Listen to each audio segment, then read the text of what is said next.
¿Qué tal? ¿Cómo están? Bienvenidos. Una jornada más con todos ustedes. Estamos en portada para disfrutar de la compañía de nuestros tertulianos a los que ya presento y escuchando, por supuesto, sus opiniones sobre los titulares que enseguida leemos para todos ustedes. Están en el plato de Telemiño hoy Manuel Herminio Iglesias. Hola Manolo, ¿qué tal? Hola.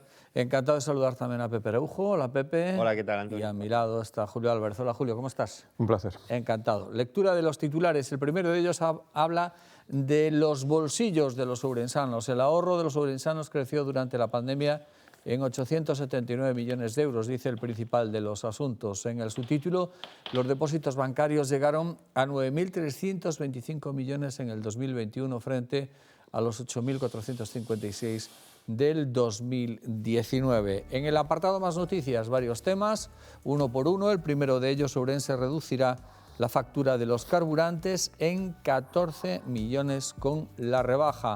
También la provincia inicia la primavera con los embalses más vacíos desde el año 2012. También construcción y hostelería no hallan en Ourense mano de obra suficiente, un clásico, lo cual está afectando a muchas obras y también a obra pública en los concellos de la provincia. Declaraciones de Antonio Garamendi, que es el presidente de la COE. Si Díaz, se refiere a Yolanda Díaz, la ministra de Trabajo, quiere vetar los despidos, que monte ella una empresa. También pasar el curso o no en secundaria lo decidirá el profesor y no los suspensos. Aunque parezca así un poco... Bueno, luego entraremos en este asunto porque me parece que es uno de los debates más interesantes de estos últimos días.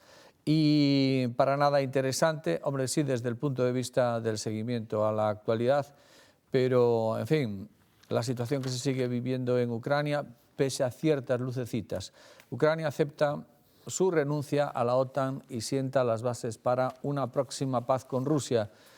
Dos sumarios, el primero de ellos, las negociaciones en Turquía abren la puerta a la esperanza mientras Putin retira tropas de Kiev para centrarse en el Donbass. La Unión Europea y también China reclaman el fin del conflicto lo antes posible. En la fotonoticia, ayer estuvo Feijóo aquí presentando un servicio para el rural. Ahí tienen esa fotonoticia, el relevo de Feijóo en los próximos días.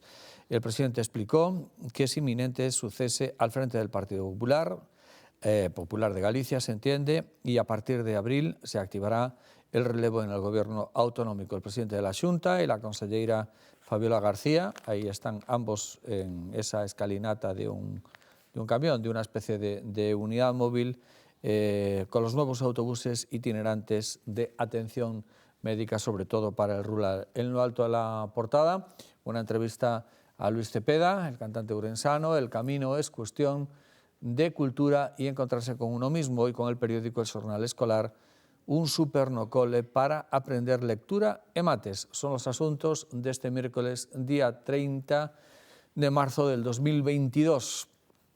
Ahí estamos con todos los titulares de la portada. Vamos a entrar ahora en materia.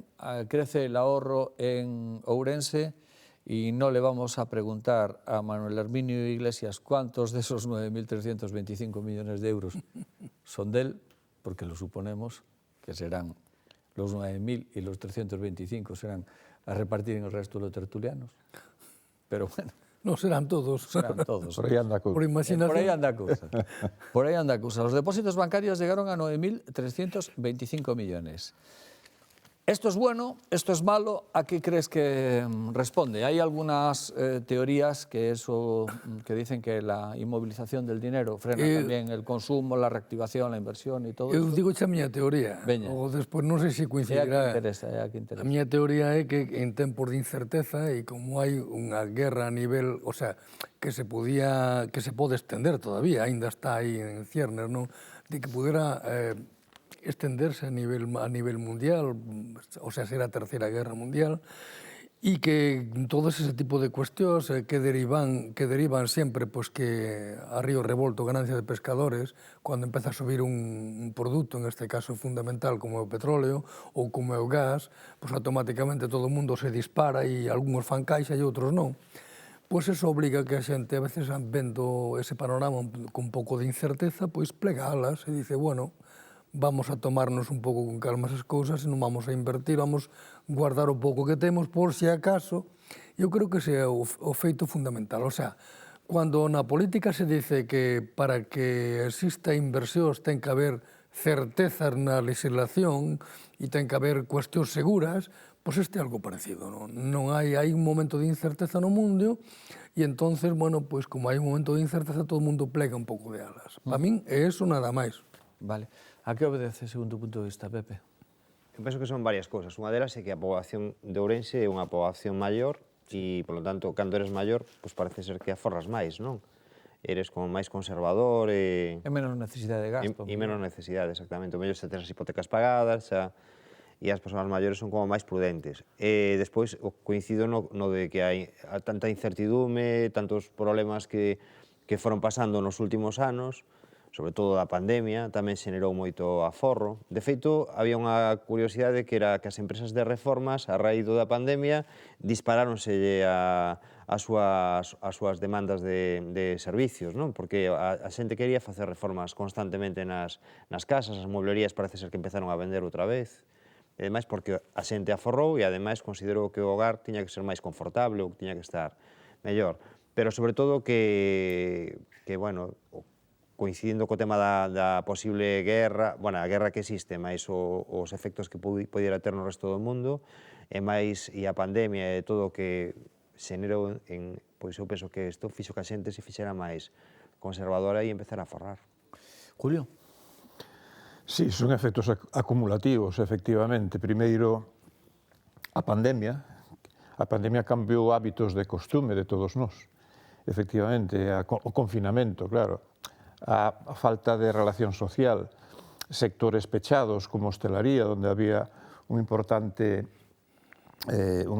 actividade económica, onde as familias e as persoas facíamos moito gasto, e as empresas tamén. Quero dicir que é un conxunto de hábitos que a pandemia cambiou radicalmente.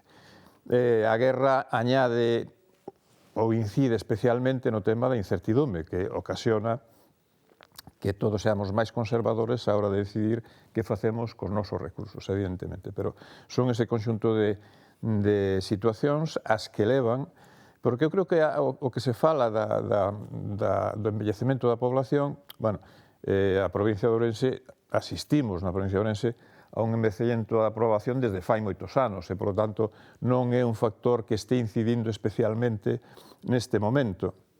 Se está acrecentando o envellecemento, pero é xa constante desde fai tempo, por lo tanto, non é un factor acumulativo sobre o que podía estar pasando. Sí, creo que é decisivo que comentaba a pandemia, a incertidume e logo a escasa alternativa, como se dice acertadamente no artigo da región, é dicir, que facer con eses recursos?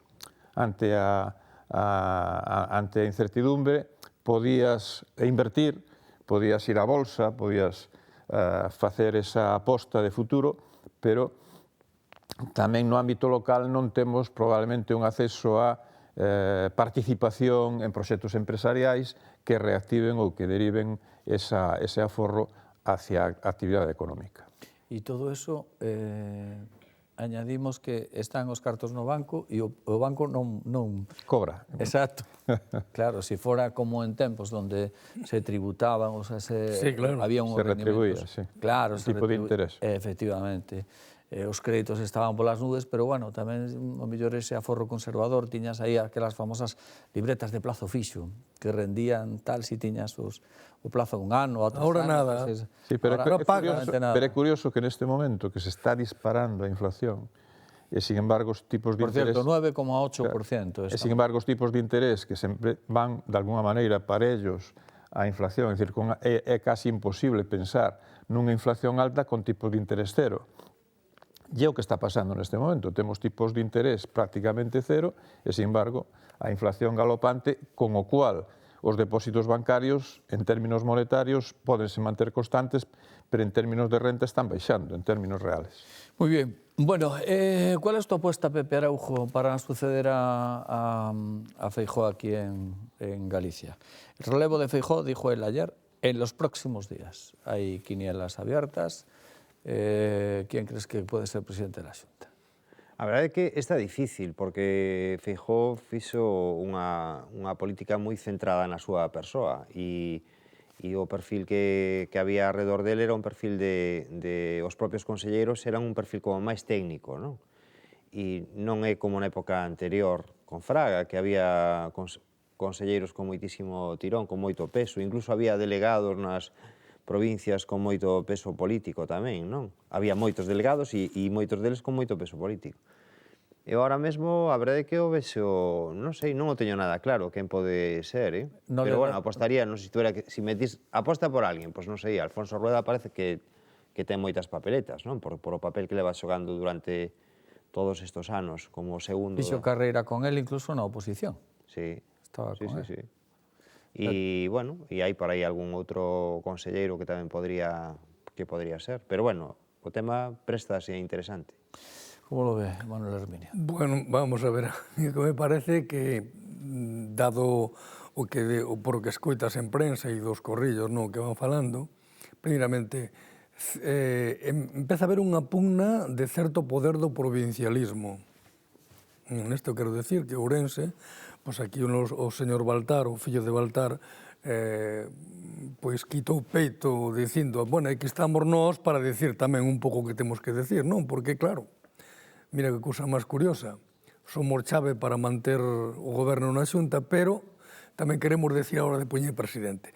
E por o que se lee entre líneas, dá a sensación de que Rueda non vai ser o próximo líder do PP, que sería unha solución interina por unhos meses ou por un tempo determinado, e logo na siguiente se miraría quen iba a ser.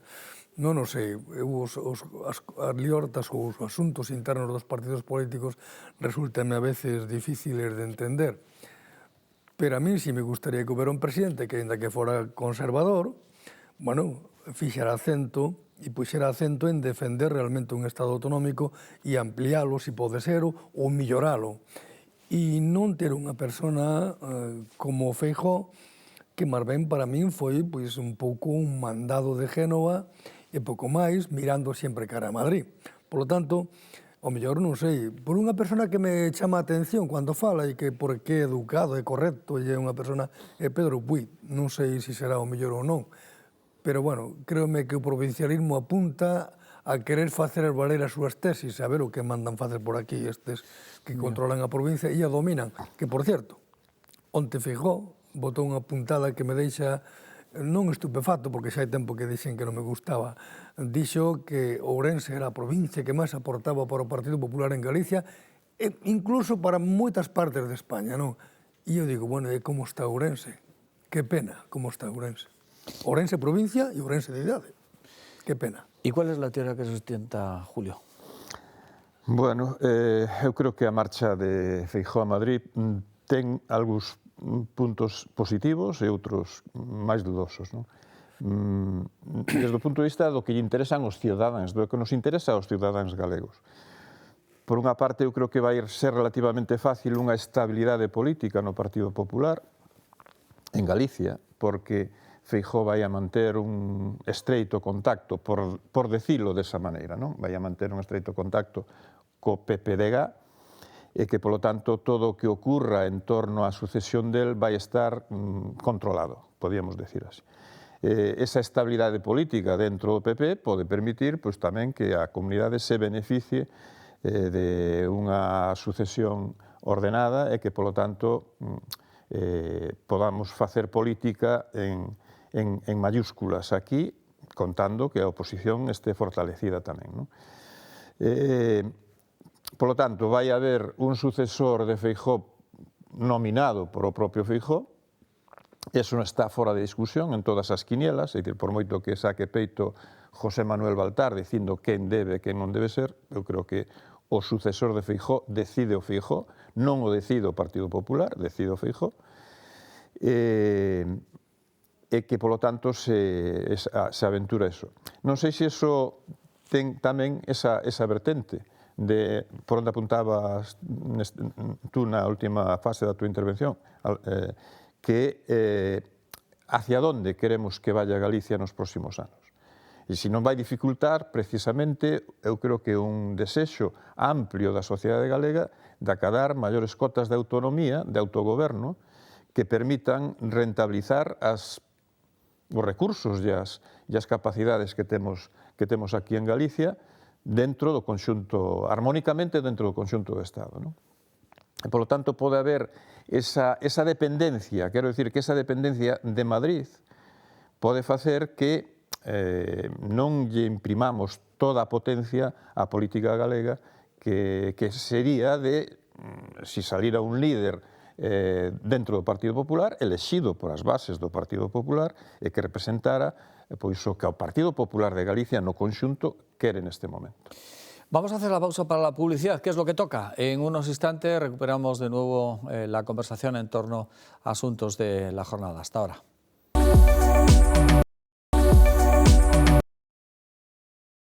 De nuevo con todos ustedes nos acompaña hoy Manuel Herminio Iglesias, Pepe Araujo y Julio Álvarez. Hay un titular, les anticipaba ya, que digamos que es de debate generalizado. Siempre tenemos que hablar de revisión sobre las constantes que rigen los parámetros o las leyes o las normas de educación. Vemos hoy en la portada: pasar de curso o no en secundaria lo decidirá el profesor y no los suspensos. ¿Y esto cómo lo veis? A ver, ¿quién quiere empezar? Uf, Venga.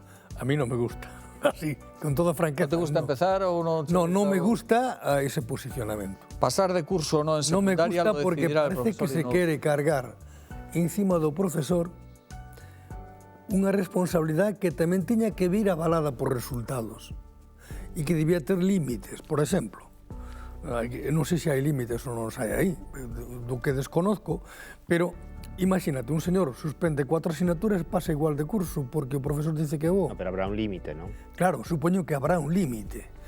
A min pareceme que estamos entrando nunha sociedade na que vivimos neste momento e iso implica casi todo, que a sociedade pasamos un pouco de ser aquela sociedade que pensaba que había que traballar muchísimo, estamos entrando nunha sociedade que prácticamente todo o que se promociona é o ocio, a diversión, etcétera, etcétera.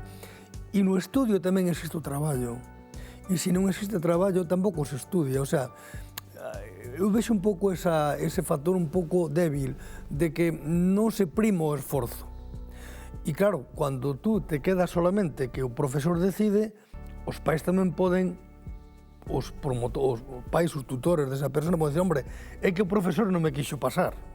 E eu creo que ten que haber un aval tamén dunha parte que sea medible, que non sea subxetiva, por así decirlo, que non quede solamente na mão dunha persona. Non me gusta.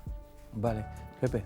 Eu creo recordar que é unha asignatura, non sei, non me lin o... El nuevo currículo de la ESO elimina el límite de suspensos. Los docentes decidirán si el alumno puede pasar de curso y desaparecen las calificaciones numéricas. Las calificaciones numéricas. Es decir, O caso é que... ya no sacas un 3, sino un 8. O que lle dan peso aí un pouco é non a ese día dese examen onde ti suspendes, eu por lo menos interpreto así, senón a trayectoria dun alumno ao longo de un período de La tempo. evaluación durante esta etapa servirá, estamos hablando de secundaria, servirá para medir el grado de consecución de los objetivos y competencias, siendo este el criterio que se tendrá en cuenta a la hora de decidir si se pasa o no de curso. La permanencia en el mismo curso será excepcional y la repetición solo se podrá usar una vez en el mismo curso y 2 como máximo a lo largo de la enseñanza obligatoria. Para la titulación, el alumno debe alcanzar los objetivos de la etapa y, en cualquier caso, la decisión recae en los docentes. En vez de repetición, que tiene un carácter ineficaz y regresivo, se potenciarán los mecanismos de detección temprana y de adaptación.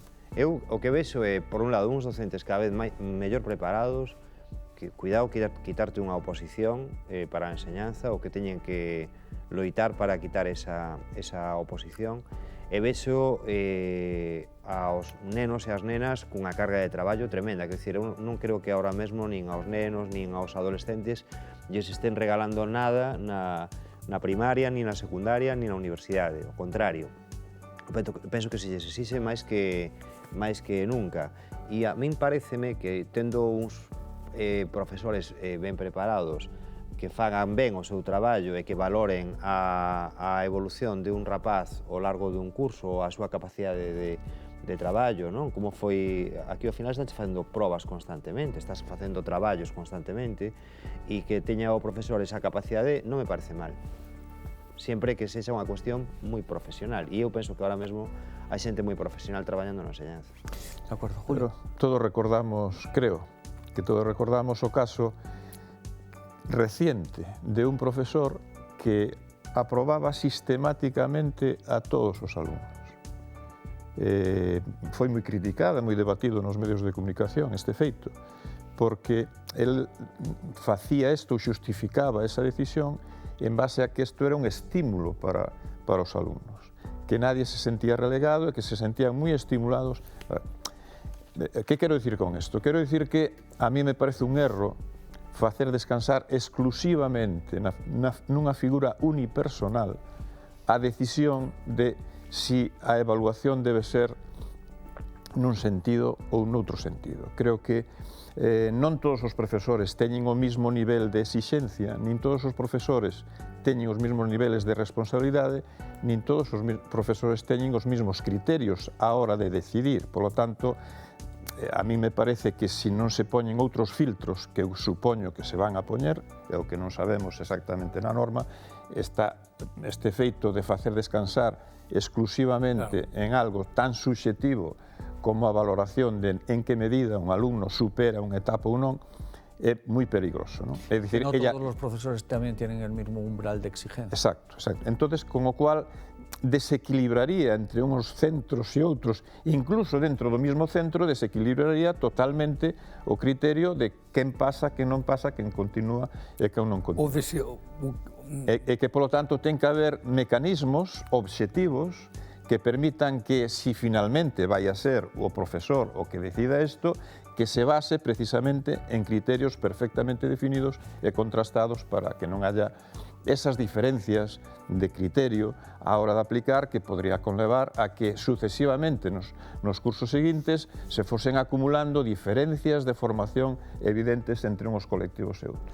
Yo tenía un profesor en la facultad que decía, ahora con la cuestión muy personal, porque donde hay mucho personalismo, sobre todo en la facultad, y tú lo sabes también no mejor que yo tenía un profesor, o teníamos un profesor que decía, hay una mala fama, tengo una mala fama que me persigue todos los años en este curso, y es que yo en este primer parcial acostumbro a preguntar en el examen sobre las cortas de Cádiz, y es falso, decía él, y todos los años caía algo sobre las Cortes de Cádiz. Bueno, había un profesor es sobre la Constitución de 1812. Ahora, lo que te podía caer en relación ahí, o sea, te lo podías llevar muy estudiado, pero te podía caer una que patinabas, pero decía, tengo una mala que además, fama. se falamos de subjetividade, os profesores, o sea, o concepto subjetividade está ligado porque o profesor é un mundo. Sí. Pero quero decir, en la medida en que a la materia que das... podan evaluar outras cousas que non sea solo a proba de un día determinado. Que podan evaluar pero parece que a norma vai por aí, o conxunto do curso, claro, pero non deixa de ser un criterio subxetivo se non hai mecanismos de medición de que medida o alumno supera eses hitos, ¿no? Oye, y cuéntanos, Pepe, ¿qué pasó en el Concello Ourense con la oposición ayer? ¿No fuisteis qué pasó en relación a una junta diaria? ¿Y qué es lo que está ocurriendo en relación también a que el alcalde quiere contar con más dinero para su grupo y que lo va a llevar a pleno? Bueno, no tema da xunta de área, é unha xunta de área moi amplia que leva temas de cultura, temas relacionados con urbanismo, relacionados con infraestructuras. A maioría das competencias están delegadas no alcalde. O que pasa sempre é que preside a xunta de área Armando Gea, o teniente de alcalde, e el, que é unha persoa moi correcta, moi educada, vamos ali e preguntámoslle, sempre nos dice, bueno, tomamos nota, ya pasamos tal. É certo que a concelleira de urbanismo é unha das concelleiras que soe participar nesa xunta de área e é unha das concelleiras, ademais, que máis máis información dá, que eu vexo hoxe na región, que concretamente é a que contesta, dáse por aludida, non se debería dar, porque... No, si é de urbanismo, dis. Sí, Sonia Ogando. Sonia Ogando. Sonia Ogando. Sí, pero ela non se debería dar por aludida porque además yo temos recoñecido públicamente, pero todo o que teña que ver cas áreas do alcalde non recibimos ningún tipo de información. A todo isto, o Partido Socialista presentou unha denuncia na Defensora do Pobo precisamente porque se nos está negando esa información. Entón, hai un montón de actas cargadas de preguntas que non teñen respostas. Eu onte, concretamente, non pude ir a esa xunta de área porque tive unha reunión cos veciños para falar do tema do transporte urbano e acabei ás 11:15 e a reunión empezaba ás 11. Pero logo chamaronme os compañeros do PSOE e do BNG, Natalia e Luís, para dicir, oye, vamos a facer unha nota de prensa porque nos fomos da xunta de área porque unha vez máis non nos dan información e estamos hasta as narices e tal. Pois eu, desde logo que vos apoio nesa iniciativa porque o certo é que levamos un montón de bueno, todo o que vai de mandato sin ter información, porque o que teña que ver co alcalde se nos nega. Eso por un lado. E no outro que preguntabas o outro ten que ver cos recursos dos grupos municipais, co tema do transfugismo e co tema de se os grupos siguen tendo os mesmos ingresos que tiñan cando se constituíron como grupo municipal ou se os ingresos van a ser en función de como se vai movendo o grupo municipal porque haya xente que se pase ao grupo de non adscritos, que é o caso de Democracia Ourensana e que é o caso de Ciudadanos, donde hai casos de transfugismo e o alcalde o que vai a levar ao pleno do próximo viernes, unha vez máis, é que a situación se respete no que a situación real que era do principio do mandato a que lexiron os veciños, cousa que coincido. Vale. El alcalde se lanza por más dinero, pero sin tener apoyos. PSOE, BNG y ex Democracia Ourensana mantienen su no a la propuesta que Jacome incluye en el pleno del viernes, que es lo que acaba de explicar, y su postura también lo acaba de explicar Pepe Araujo, que es concejal de Ciudadanos. Tema encima de la mesa, Julio y Manuel Hermenio. Bueno, efectivamente,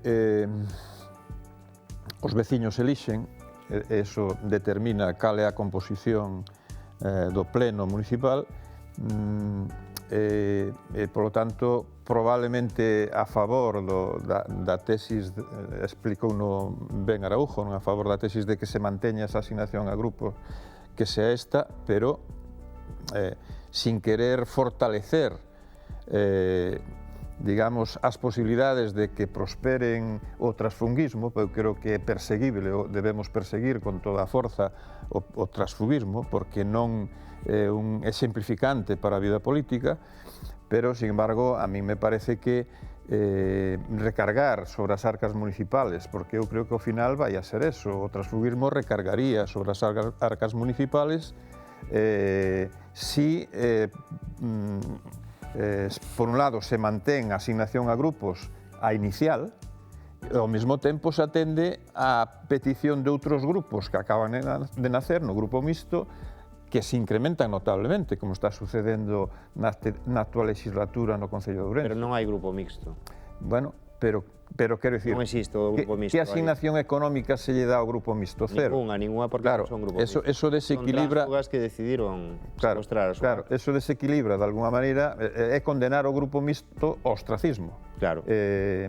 Por un lado, ten esa parte positiva de que desincentiva o transfugismo, pero impide que haya un traballo político de representantes públicos políticos que foron elexidos nas urnas e que, polo tanto, o criterio aí habría que manejar. Eu aí o que vexo é que un grupo de persoas que decidiron presentarse nunhas siglas políticas que son concelleiros por haberse presentado nesas siglas políticas e de repente secuestran a súa acta e se van ao grupo de non adscritos e se quedan coa acta. Non lle dan a oportunidade porque ti presentaste por un partido e se non che convén te vas como me fun eu para a miña casa e punto. Non tes por que quedarte ali amarrando a acta e se o faz, desde logo que non tes que ter dereitos porque precisamente os grandes partidos o que buscan é pelear contra eso, non? Pelear contra isto que ao final se convirte nun chantaje ao largo dos mandatos que pasou. Non é a primeira vez que pasa, ten pasado un montón de veces. Sí, pero a lectura que fai probablemente, a lectura que fai a ciudadanía neste caso é clara. Jacome o que quere é seguir engordando a súa conta de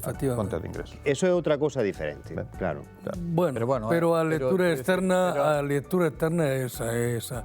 De todas maneiras, vamos a ver, este mandato que queda un ano para rematar, vai ser tan peculiar en casi todo que é terrible. É terrible o espello que vai a deixar colocado para a ciudadanía de Ourense. Non sei se aprenderá algo a ciudadanía ou aprenderemos algo ou non aprenderemos nada. Porque estou vendo que nos plenos non se tratan temas de fundura, non se tratan temas que teñan trascendencia máis alá de un tempo determinado. Se tratan de minucias. Eu teño que felicitar a Araújo porque parece ser que é a persona que máis é elexida para casar, como se o problema de casar en Ourense fora un problema do Concello e o señor alcalde querelle poñer... O sea, vamos a ver, cando unha persona non se dá conta que o problema é el, é que estamos todos averiados, estamos todos nunha situación terrible. Porque ele é o problema, quen se quere casar con Jaco, me dirán moitos, non, bueno, pois ese é o problema, non. Non se tratan temas de fundura. A min o dos 2.500 euros pareceme unha minucia en certa medida, pero pareceme moito máis grave que está todo desatendido no Concello de Ourense, que as entidades culturales non teñen nin un céntimo, que non se consideran, que os seus veciños están pasando unha situación malísima, que todo está manga por hombro, ou casi todo manga por hombro, e que con facer pequeniñas cousiñas pequeniñas en aceras, un cachiño ali de nada, e vai pasar unha legislatura así, sin que haya nada de nada, que non se sabe que vai pasar ca Plaza de Abastos, que non hai plan de ordenación. É que é terrible, é que isto, non sei se sería para que os ciudadanos de Ourense saliran ali e votaran a gorrazos da alcaldía, coño.